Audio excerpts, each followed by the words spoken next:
Y precisamente hoy la oposición venezolana denunció nuevas irregularidades durante los comicios del pasado 15 de octubre. El presidente del Parlamento, Julio Borges, se puso en duda los votos de más de 1.600.000 ciudadanos, pues su huella dactilar no coincidió con lo registrado en el sistema electoral.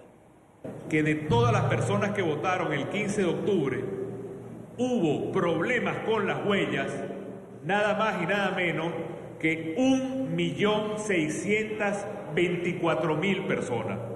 Es un número que viene de las máquinas de votación y que nuestros testigos pudieron verlo en el momento de la totalización. La tinta indeleble sirve para que se vea que esa persona ya votó y no vote dos veces. Bueno, en esta elección, por primera vez, no hubo la tinta y hay nada más y nada menos que 1.600.000 personas que hay dudas sobre su huella. ¿Qué significa eso? Que hay 1.600.000 personas que han podido votar varias veces o que un grupo votó varias veces, inflando ese número hasta 1.600.000 personas. En nuestro centro de noticias nos acompaña Trino Márquez, sociólogo, doctor en Ciencias Sociales y director además académico de CEDICE. Doctor Márquez, una muy buena tarde, gracias por estar con nosotros. Un placer estar contigo, Carlos Eduardo. Un placer, bienvenido. Bueno, pasó lo que muchos de los venezolanos creía que no iba a pasar, que era que los gobernadores electos por la oposición el pasado 15 de octubre se juramentaron ante una asamblea constituyente que, si bien el presidente Nicolás Maduro dice fue la asamblea constituyente la que convocó las elecciones, la propia Mesa de la Unidad Democrática no reconoce y buena parte de la comunidad internacional. ¿Qué le depara la oposición a esa oposición que tiene 8 días denunciando fraude desde que se realizaron las elecciones del pasado 15 de octubre y que además se negaba a reconocer resultados, por ejemplo, en el estado Bolívar, donde se dice que se robó la elección al gobernador, al candidato de la oposición, Andrés Velázquez? Es decir, una oposición que viene anunciando un proceso de reflexión, de rectificación, de revisión de sus procesos internos para afrontar la situación ahora del país con mayoría casi que absoluta del oficialismo, y se presenta la juramentación de estos gobernadores. Bienvenido. Bueno, estamos en una situación muy difícil y lo que yo más lamento y lo que más lamentamos los demócratas venezolanos es que el gobierno está logrando el objetivo fundamental, que es dividir la oposición. Yo no condeno a los gobernadores que se juramentaron, porque allí está la gobernadora del estado Táchira, uno de los estados más combativos y donde la lucha de calle se libró sin tregua contra el gobierno y contra el mandatario regional Vielma Moura. Es decir, y hubo una presión interna, incluso de los electores del estado Táchira, para que la gobernadora electa, la dirigente Laidy Gómez, asistiera a juramentarse. Igual ocurrió en el estado Trujillo. En el estado Nueva Esparta también ocurrió algo parecido de parte de los electores, porque el acto de votar en Venezuela fue un acto heroico. Hubo que luchar contra el ventajismo, el terrorismo impuesto por el gobierno de Nicolás Maduro, el acoso permanente de los colectivos, los chantajes y amenazas permanentes del PSV contra los electores venezolanos. O sea que votar no fue un acto gracioso ni un acto sencillo en Venezuela, fue un acto heroico. Y claro, lo que dicen la mayor parte de los electores es que después de ellos haber hecho ese sacrificio tan enorme, no podían entregarle la gobernación de sus respectivos estados a los sustitutos. Incluso en Táchira hay la sospecha muy creíble de que iba a asumir la gobernación como sustituta una funcionaria actual del gobierno de Maduro, que es la señora Iris Varela. Imagínese lo que sería en el estado de Táchira, después de haber salido de Vielma Moura, que ahora asumiera la gobernación la señora Iris Varela. Entonces, no era una alternativa sencilla, como plantean algunos dirigentes. No es un problema solamente de dignidad y decoro, es un problema también de realismo político frente a lo que se puede hacer ante un gobierno que controla todos los mecanismos de poder. No es verdad, Carlos Eduardo, que esa juramentación va a legitimar a la Asamblea Nacional y va a deslegitimar a los gobernadores. Eso no es verdad. La comunidad internacional sabe muy bien en cuáles condiciones está actuando la oposición venezolana, saben la debilidad institucional, saben que todo el poder del Estado, de un Estado tan poderoso como el de Venezuela, se alineó para aplastar y ahora para dividir a la oposición. Por eso fue que convocaron la elección de alcaldes para el próximo 10 de diciembre, apenas un mes y medio de distancia. Entonces yo creo que hay que ser un poco más comprensivo, analizar el entorno político con un poco más de frialdad, con un poco más de sentido global de lo que ocurre en Venezuela. Nadie está pensando, nadie en la comunidad internacional, la OEA no puede estar pensando que los gobernadores se juramentaron ante la Corte Española o ante el Sí, doctor, tribunal. lo que pasa es que ¿cómo tomo juramento ante un organismo que para mí no existe, ante una instancia que para mí no es legal, que no surgió de la Constitución? Y esa fue la denuncia de la oposición cuando se Pero instaló lo la mismo Constituyente. lo mismo lo puedes trasladar al CNE. Exacto. Bueno, hay las quienes dicen acusa- que partir de acudir a las elecciones fue un Por error. eso, pero esa ruta, los venezolanos hemos probado todas las rutas habidas y por haber. Hemos probado la huelga insurreccional, hemos probado la vía violenta, hemos probado la vía electoral. Y la menos traumática, Carlos Eduardo y estimados televidentes de América Latina, es la vía electoral. El poder que tiene concentrado el gobierno de Nicolás Maduro es total. No hay ninguna institución que se quede fuera. Y la institución que se quedó fuera era la Asamblea Nacional. Ahora, de allí habría que derivar que fue un error haber ido a las elecciones del año 2015.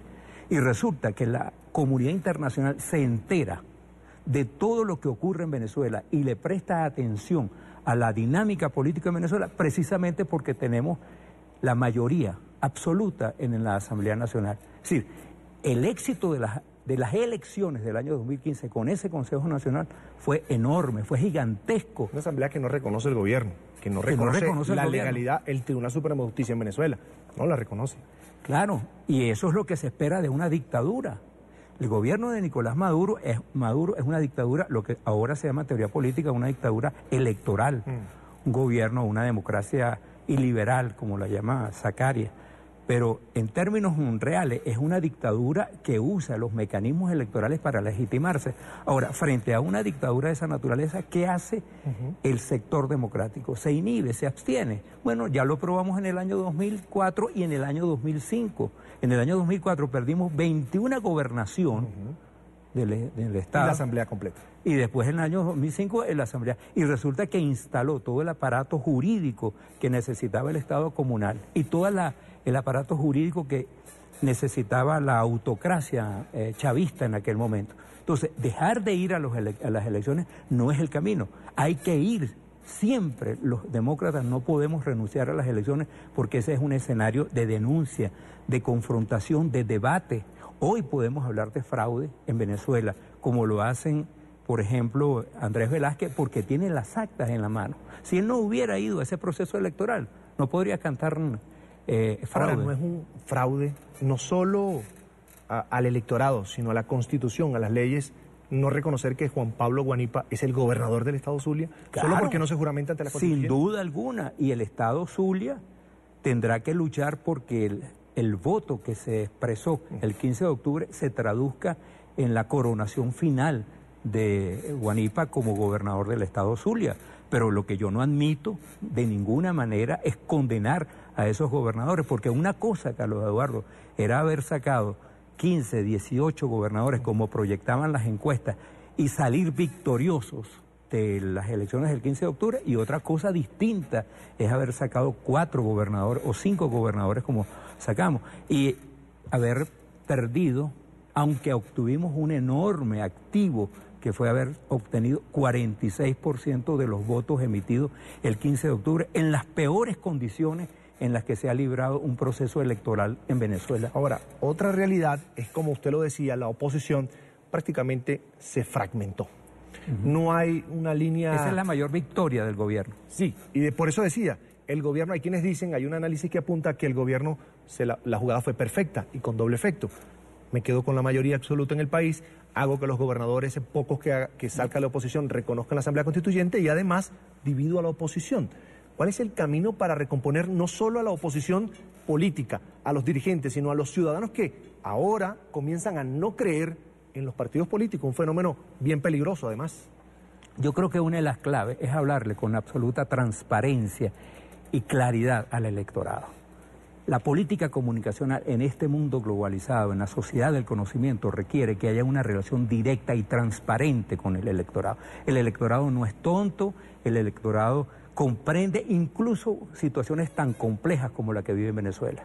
Entonces, la primera condición para recuperar la confianza es hablarle con transparencia y decirle a los venezolanos las condiciones en las que nos encontramos y de hacerle un poco de historia a lo que ha ocurrido en Venezuela durante los últimos 19 años, los caminos que hemos recorrido y los fracasos que han tenido quienes hoy aplauden la abstención y quienes se oponen y se opusieron a la votación del 15 de octubre. Creo que ese es un primer paso. En segundo lugar, yo diría que es fundamental que los partidos se revisen.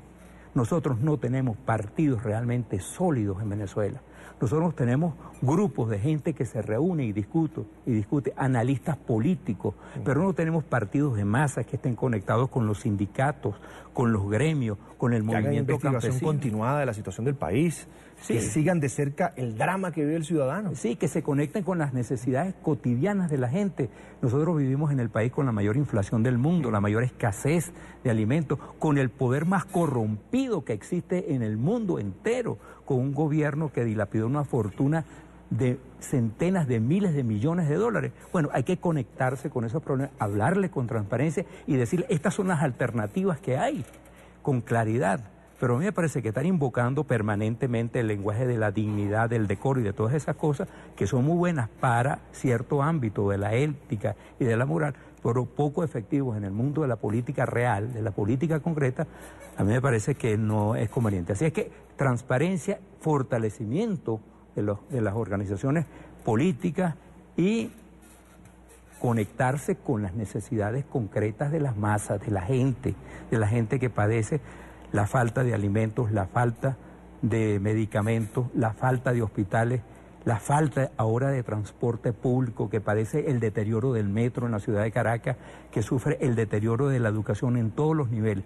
Con esas necesidades concretas, la vanguardia política tiene que conectarse y lamentablemente no lo estamos haciendo. Doctor Márquez, en el tema de la abstención se habla de una abstención provocada, como crítica hacia la Mesa de la Unidad Democrática por asistir a estos comicios. No sé si han pensado y si se ha investigado en Venezuela, se ha evaluado el proceso electoral como tal, de medir el impacto de quienes se han ido precisamente del país por la situación que viven, de miseria, de crisis, de no conseguir alimentos, de no conseguir medicamentos. Es decir, un voto opositor que se ha ido. El último censo que yo conocí hace 2 años por lo menos eran de 2,5 millones de venezolanos. ¿Cuántos no se han ido en los últimos meses? ¿Eso no pudo ser determinante también? Sí, también en la elección? Hay una mezcla de ausentismo con abstencionismo. No sabemos cuál es el peso relativo de cada uno de los dos componentes. De Venezuela ha habido una diáspora gigantesca que ronda los 2 millones de habitantes en los últimos 20 años, pero no sabemos exactamente cuál es el peso. Pero sea cual haya sido el peso del abstencionismo, yo estoy convencido de que en Miranda, en el estado Miranda, se perdió por la campaña abstencionista, porque la diferencia entre el candidato ganador, el señor Rodríguez, y Carlos Ocarí fue de 8 puntos, apenas 8.5, 9 puntos.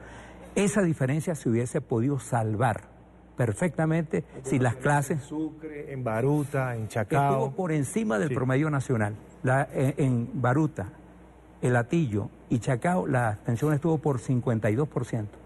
Y en el caso del Hatillo en 55%.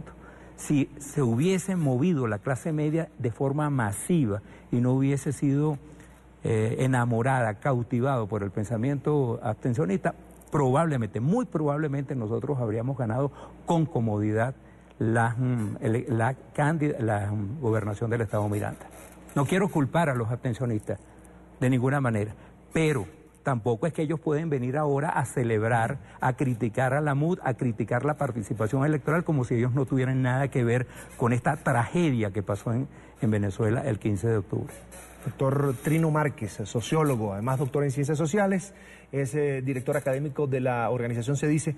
Le agradezco mucho que haya compartido con nosotros. ¿Me permites un segundo para invitar? Claro que sí, porque mañana tengo una conferencia en la Universidad de Rosario a las 11 de la mañana y luego a las 6:30 de la tarde voy a estar en el Gimnasio Moderno, en una conferencia también a las 6:30 de la tarde. Los invito a todos los que puedan asistir para discutir estas ideas y ver qué salida podemos El tema es Venezuela. El tema es Venezuela, el tema es este que estamos tratando tú y yo entre las cámaras. Ojalá que todo el mundo invitados. comprenda, además es importante que lo hagan. Bien, agradecemos, doctor, que haya compartido con nosotros estos minutos aquí en la tarde de NTN 24. Un placer. Ha sido un placer estar contigo.